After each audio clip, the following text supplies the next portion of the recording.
Hello friends, welcome my YouTube channel. તો મિત્રો, આજે આપણે પહોંચી ગયા છીએ માનવ મંદિરમાં. તો જ્યાં કોઈ વ્યક્તિ હોય તો વ્યક્તિને અહીંયા મંદિરમાં રાખવામાં આવે છે અને અહીંયા ખૂબ સારું એવું કાર્ય થવામાં આવે છે કે જે માનવને લઈને ધાર્મિક કાર્ય કહેવાય છે ને કે મોટામાં મોટી સેવા કઈ છે તો કહેવાય છે કે ભાઈ પ્રભુ સેવા.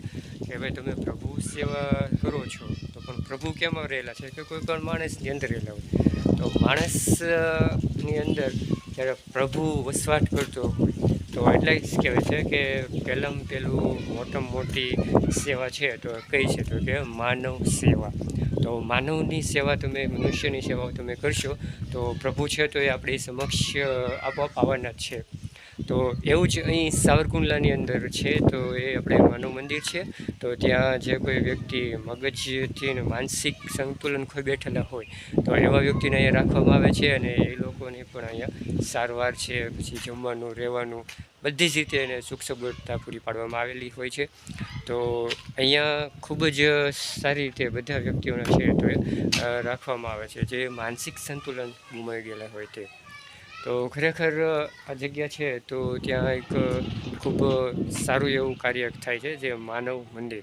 તો માનવની જે સેવા કરવામાં આવેલી હોય છે તો એ સારા માણસને તો બધા લોકો સાચવી શકતા હોય છે, તો પણ જે માનસિક સંતુલન ગુમાવી ગયેલા હોય તો એ વ્યક્તિને સાચવવું, એ લોકોની દેખભાળ કરવી, ખવડાવવું, પીવડાવવું, રાખવા એ બહુ જ કામ મુશ્કેલી ભર્યું. તો આવું મુશ્કેલી ભર્યું કામ છે, મુશ્કેલી ભર્યા કાર્ય પૂર્ણ કરવા માટે જે ભક્તિરામ બાપુ છે તો અત્યારે બધા લોકોને સાચવી રહ્યા છે, જમવાનું આપી રહ્યા છે અને દીકરાઓની જેમ જ એમને રાખી રહ્યા છે. તો મિત્રો, તમને આ વિડીયો પસંદ આવે તો લાઈક કરો, શેર કરો અને subscribe.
Ha ha ha ha.